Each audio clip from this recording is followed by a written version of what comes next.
Welcome back. I'm former gravedigger Nathan Barnett from spooky old New England, and you're watching Grave Stories. So today's episode is a bonus, and I'm going to try to keep up with this. I might try to do 3 episodes a week. I'm loving doing these. This was supposed to be part of Monday's episode, where I do a deep dive and I write up a whole script on a case. I research it. This is that episode, but I'm going to put it out now. I think it'll be up Thursday. And then I'll still have the Friday episode, and then have some other stuff for Monday. So lots of stuff coming, and I won't keep rambling too much this at the top of this one. Instead, let's just get right to it. Now, I've been reading all your comments, and I'm seeing what you're saying. I might just keep my reactions in all the time now. Everyone seemed to like them in the Reddit episode. So I think I'm just going to do less editing. We'll see. People seem to be enjoying it, but we don't want the episodes to be too long. Now, before we begin, please subscribe. Please give a like. And if you have YouTube Premium, please download the episode, because I think it boosts the episodes and videos in the algorithm. It seems to be working, so download the episode if you can do that, or just watch it a million times. Show your friends all the spooky stuff. I'm so close to 500,000 subscribers. When will I be popular? All right, let's get to it.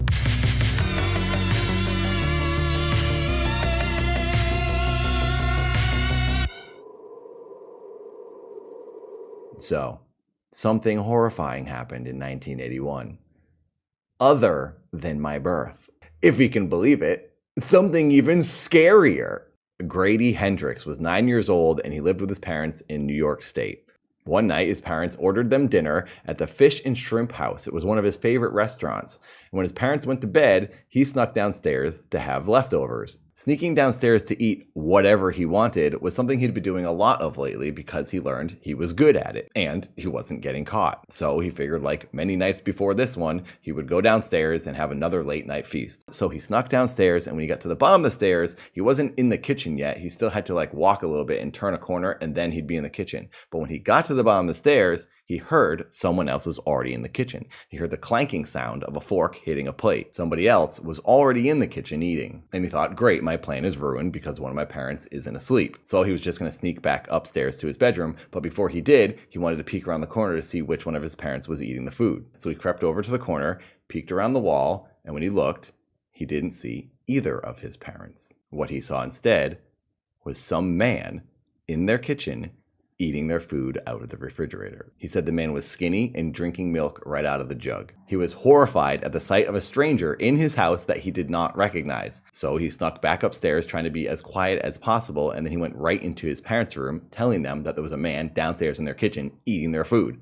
He and his parents all went downstairs, and they expected to chase this man out of their house, but when they went down there, the guy was already gone. He must have heard Grady going back up the stairs, or the whole family coming down the stairs after him, and he ran out before they could catch him. They searched the whole house and outside and around the house, and they couldn't find any trace of the guy. And unfortunately, because of this, his parents didn't believe him. They thought he either imagined it or he was making it up. And this was frustrating for Grady, because he had no way of proving to his parents that someone had broken into their house. Then over the next few weeks, Grady couldn't get the man out of his head. He knew he saw him, and he was now on high alert. So now with his mind in this mode, he starts noticing and analyzing everything he sees. He thinks he notices things being placed on the counters where they weren't normally supposed to be, specifically a napkin holder being in the wrong place and a coffee mug in the sink that he knew his family didn't use. One night when his parents had gone to bed and he was about to go to bed, he made a point of looking at the kitchen and making sure he knew where everything was. Then the next morning, he got up before his parents and he looked around the kitchen and noticed that there was a coffee mug in the sink that wasn't there before he went to bed, and the napkin holder was in the wrong place on the counter. I feel like I would be doing the same thing that Grady's doing and freaking out over these little things like, I didn't move that pen. But I understand the parents' position where they're like, the napkins were in a different spot. Probably seems like they just have a really lousy ghost, not a burglar, moving things around. So 3 months goes by with nothing really happening. His parents still don't really believe that there was a man in the house, and Grady can't prove to them that there was. Then one night when Grady's in bed, he's laying there looking up, and there's an air vent above his bed with the metal slots for the air to blow through. Now, it's dark in his room, and I've thought I've seen things in the dark when I'm laying there in bed. So I'm imagining what he saw.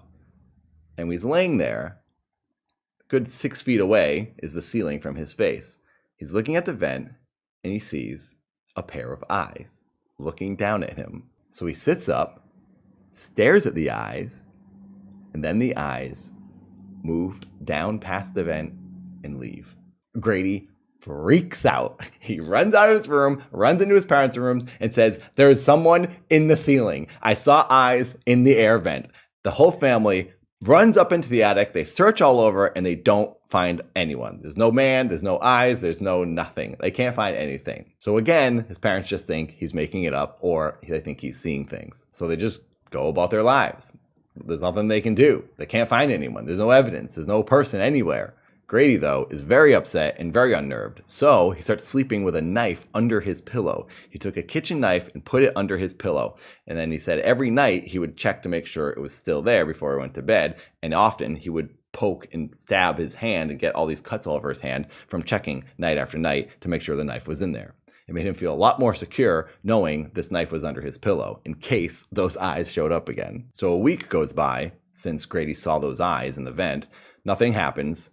But a smell starts appearing in the house. The whole family notices there's a pretty bad stench, and it's the strongest coming from Grady's room.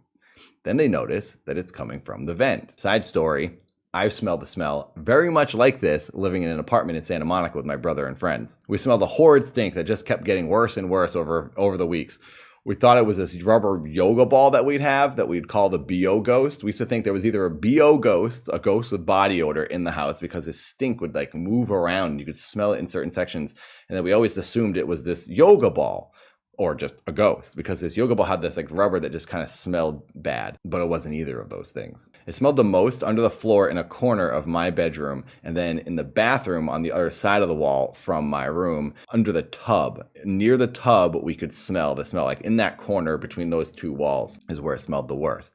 So there was a wooden panel on the wall behind my bed in my room that if you unscrewed from the wall, you could get at the controls of that tub on the other side of the wall. It was a jacuzzi tub. We thought maybe it was leaking and there was like a pool of water and there was this like stinky, dirty water just like pooling and festering in the wall. We thought that might have been it. We opened up the panel and couldn't see anything. There was no water, there's no leaking pipes, there was nothing. We didn't know what it was. So we closed it up and then we eventually called an exterminator. So the exterminator crawled under the house, right under that bathroom, and he said he looked up into the floor, the boards holding the floor up, and stuck up in those boards was a dead rat.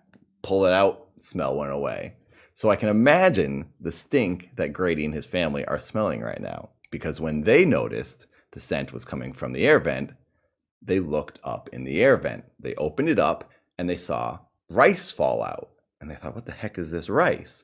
And then they noticed the rice, when it fell down onto the bed, it wasn't rice. It was maggots. Something was rotting up in the air vent. Horrified by this discovery, they did a much deeper search. They went into the attic, moved the floorboards, and pulled the house apart to discover a cot, a cushion. Someone had been sleeping in the ceiling. And on the cushion was the body of a man. There was a dead man laying on a mat right above Grady's room. He was sleeping in between their walls, sneaking out and eating their food in the kitchen. This story freaks me out so bad. I can't even be saying this right now. Oh my God, this is horrifying. This dude was probably sliding under their house, getting up between the walls and going up into the ceiling where he had more room to lay down. He was sleeping in their house. Then he died and he started rotting and the maggots fell out onto Grady's bed. So this man was in the ceiling looking down the vent at Grady, sleeping in his bed. This is the worst thing I can ever imagine. It's so scary. So the family removed the body. The police came. They cleaned everything up. They cleaned up all the damage that the body had caused and the stench. And then the man was buried in an unmarked grave because they could not discover his identity. Gosh. Grady, now all grown up and living in his own home, will sometimes smell a body odor scent in the air when he turns the air conditioning on. And he said it gives him chills to this day. I personally would never recover from this. This is horrifying.